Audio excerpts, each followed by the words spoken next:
ఒక వారం 10 రోజులు 5 కేజీలు తగ్గిపోయాను.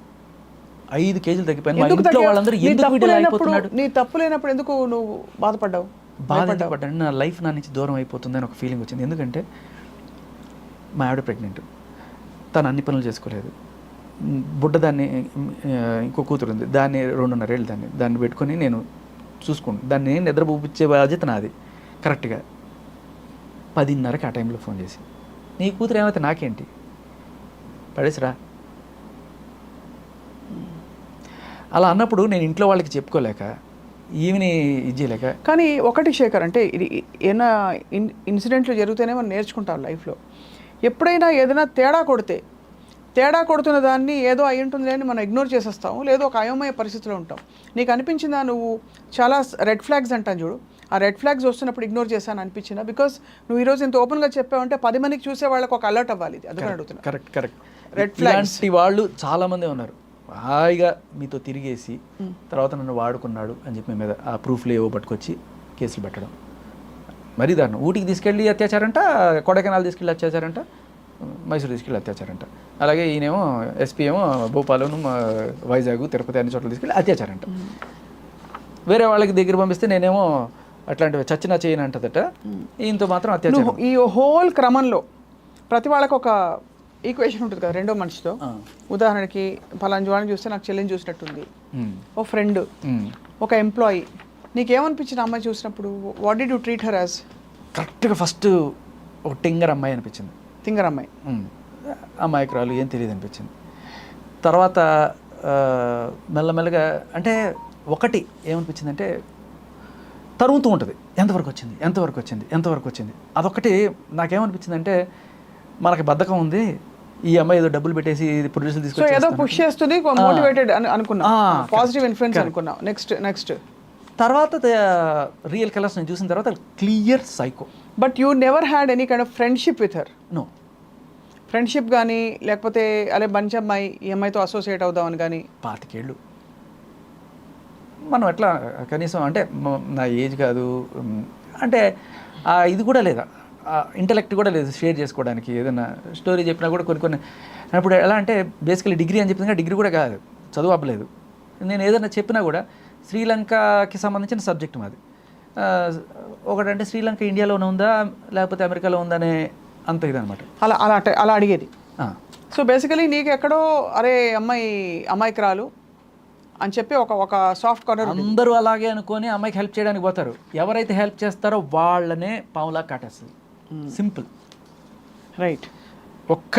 అంటే ఈ విషయంలో ఇన్ని చెప్పాను కాబట్టి ఒక ఆడియో క్లిప్ అయితే నేను ప్లే చేయాలని. తప్పకుండా ప్లే. ఎందుకంటే ఈ అమ్మాయి పెట్టిన ఆ కంప్లైంట్ ఏదైతే ఉందో అది ఇంకా స్టిల్ అండర్ ఎంక్వైరీ నడుస్తుంది. వాళ్ళకి తెలుసో లేదో ఆయన ఏ రోజు నేను సంప్రదించలేదు. బట్ నాకు తెలిసింది పాపం ఒకళ్ళు అన్యాయం అయిపోతున్నారని కళ్ళ ముందు కనబడుతూ నేను ఆగలేను, ఒకళ్ళైనా సరే రక్షిద్దాం అని చెప్పే ప్రయత్నం ఇది. దాంట్లో నేను మీకు ఇది ప్లే చేస్తాను, జస్ట్ వినండి. ఆమెతో నేను ఒక 3 రోజులు చాలా మంచిగా మాట్లాడుతూ చెప్పాను కదా, నాకు తెలిసిన వాళ్ళతో మాట్లాడితే కొంచెం మంచిగా మాట్లాడి నీకు ఫర్గా ఎవిడెన్స్ దగ్గర నుంచి నువ్వు వెళ్ళి కేసు పెడితే, అబ్బాయిలు కేసు పెడితే ఎవరు తీసుకోరు, పక్కా ఎవిడెన్స్ ఉండాలన్నప్పుడు నేను అడిగా, అసలు నీ జీవితంలో ఏం జరిగింది క్లియర్గా నాకు అన్నీ కుల్లా చెప్పేసి,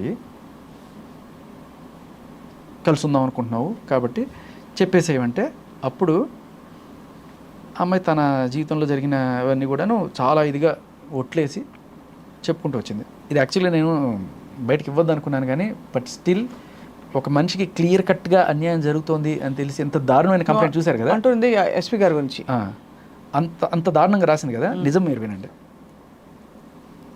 ఇప్పటిదాకా నేను మీకు ఓన్లీ అవి చూపించాను, నా దగ్గర ఉన్న ఆధారాలు ఇప్పటిదాకా ఎక్కడా ఇవ్వలేదు. But I just want to, నాకు పోలీసుల మీద అంత గుడ్ ఇంప్రెషన్ లేదు, అందుకే ఎస్పీని కూడా దగ్గర రానివ్వలేదు.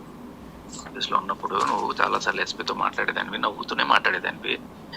నేను తలనొప్పిగానే ఫీల్ అయ్యాను ఎప్పుడు కూడా.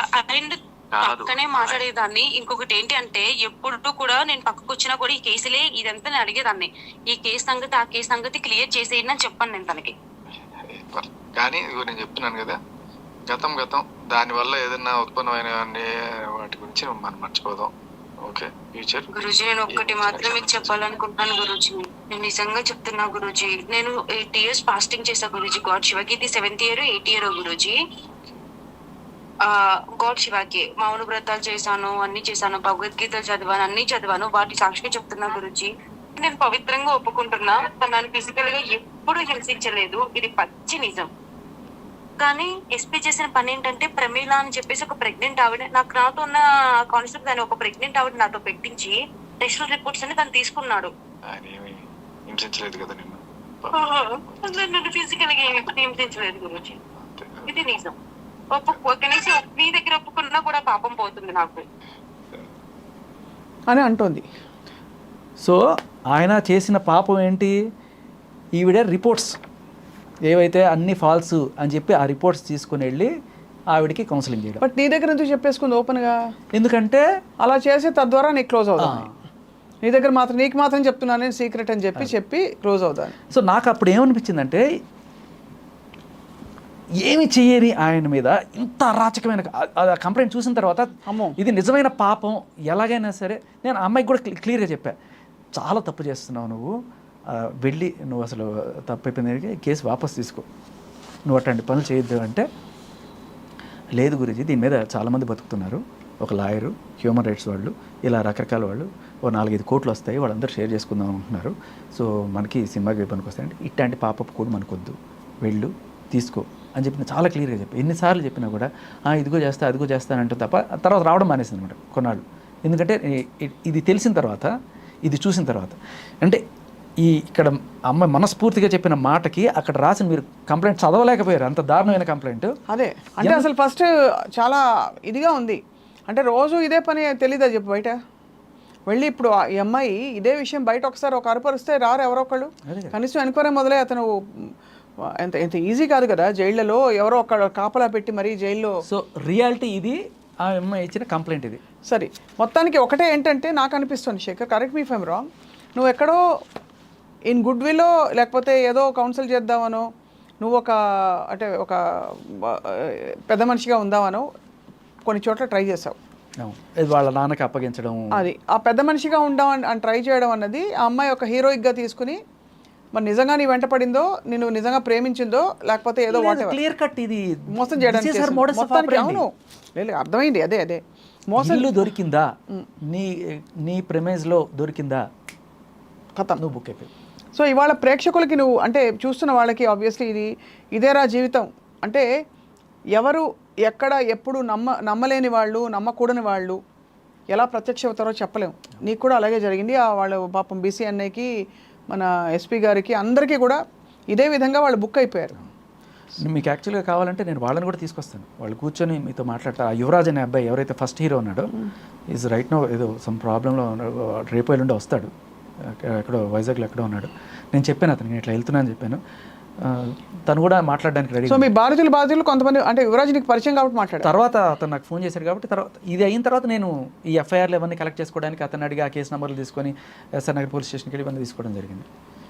సో మొత్తానికి చాలా పెద్ద షేకప్ అయింది. సో ఎవరి పాపానికి వాళ్ళు పోతారు. దీని వెనకాల పెద్ద ఇండస్ట్రీనే ఉంది, అమ్మాయి ఒక్కతే కాదు, దీని వెనకాల పెద్ద ఇండస్ట్రీ, ఒక గ్రూప్ ఆఫ్ పీపుల్ ఉన్నారు, వాళ్ళందరూ కూడా ఇదే పనిలో ఉన్నారు. ఎవరు ఆ గ్రూప్ ఆఫ్ పీపుల్? విజయవాడలో ఒక బ్యాచ్, అది కూడా రికార్డు ఉంది నా దగ్గర. వాళ్ళు హ్యూమన్ రైట్స్ యాక్టివిస్టులు అని చెప్పుకొని ఇలా అంటే బేసికలీ ఇలా బెదిరిస్తారనమాట. ఏంటి బేసికలీ ఈఎంఐ గురించి ఇంత తెలిసిన తర్వాత ఈఎంఐ ఏ పోలీస్ స్టేషన్లో కేసు పెట్టినా కూడా ఫస్ట్ తీసుకోరు. మామూలుగా వెళ్ళి ఫస్ట్ వెళ్ళి చెప్తే తీసుకుంటారు, బట్ ఇది ఈఎంఐ విషయం తెలిసిన తర్వాత ఎప్పుడు కేసు తీసుకోరు. ఆ అమ్మాయికి ఆ విషయం తెలుసు. అందుకని ఇప్పుడు ఏం చేస్తుందంటే, నేను మహిళా సంఘాలను తీసుకొస్తా, నేను మీడియాని తీసుకొస్తా, నేను మా వాళ్ళని తీసుకొస్తా, ఇంకోటి ఏంటంటే ఆడపిల్ల జీవితంకి అన్యాయం చేస్తారా మీరు అని చెప్పి. సో బేసికల్ ఇలాంటి డైలాగులు అనమాట. నాకు న్యాయం కావాలి అని గట్టిగా అరవంగానే ఎవడో కూడా వస్తాడు, నేను నన్ను చెల్లెమనగానే అయిపోయాడు. అది సో మొత్తానికి అయితే చాలా వినడానికే చాలా ట్విస్ట్లు టర్న్స్ ఉండే ఒక వెబ్ సిరీస్గా తీస్తే కూడా అలాంటి ఒక వాస్తవాన్ని నీ కళ్ళతోనూ చూసావు శేఖర్. మీ ప్రోగ్రామ్ దగ్గరికి ఒక మాట చెప్పాలనుకున్నాను, ఇదేరా జీవితం అనుకున్నప్పుడు ఆడపిల్లదే కాదు మగాడికి కూడా జీవితం ఉంటుంది. ఆడిని నమ్ముకొని కొంతమంది ఆడవాళ్ళు కూడా జీవితం సాగిస్తుంటారు.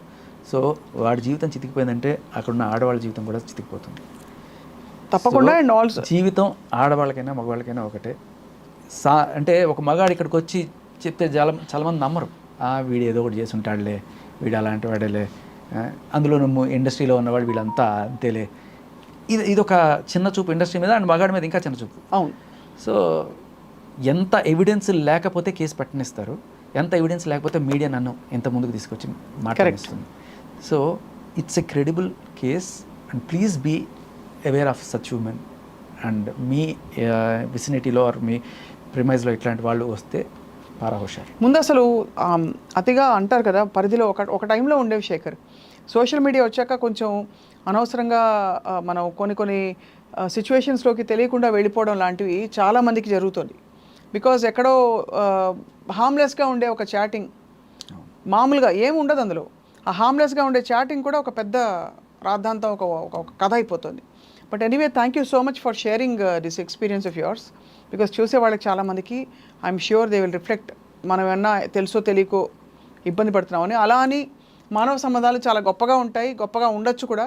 కాబట్టి ఉన్న వాటిని పరిరక్షించుకుంటూ కొత్త స్నేహాలు ఏర్పరచుకునే టైంలో మాత్రం పెద్దవాళ్ళు చెప్పినట్టుగా చాలా 100 చూసి ఆచితూచి స్నేహం చేయాలన్నది క్లియర్గా కొట్టొచ్చినట్టు కనిపిస్తోంది మనకి ఈ సంఘటన నుంచి. Shekhar thank you so much. నా స్టైల్లో ఒకటి చెప్పేస్తాను, చెప్పు. చూసేటప్పుడు జాగ్రత్తగా, అంటే ప్రేమగా చూడొచ్చు, బట్ ఇలాంటి వాళ్ళు చూసేటప్పుడు తుజే దేకా తో ఏ జానాసనం, తుజే దేకా తో ఏ జానాసనం అంటారు. బట్ ఇట్లాంటి వాళ్ళ దగ్గర తుజే దేకా తో ఏ జా నాశనం అంతే. మళ్ళీ you come back to your humour. Wishing you all the best Shekhar. తప్పకుండా ఈ పెంట వ్యవహారం నుంచి బయటపడి నువ్వు హాయిగా మనశ్శాంతిగా ఒక వెకేషన్ తీసుకుని బ్రేక్ తీసుకుని రేడియోలో మళ్ళీ ఇంకా అదరకొడతావని చెప్పి ఆశిస్తున్నాం.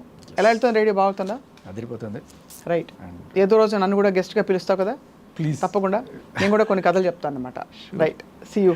బాయ్. రైట్. Thank you.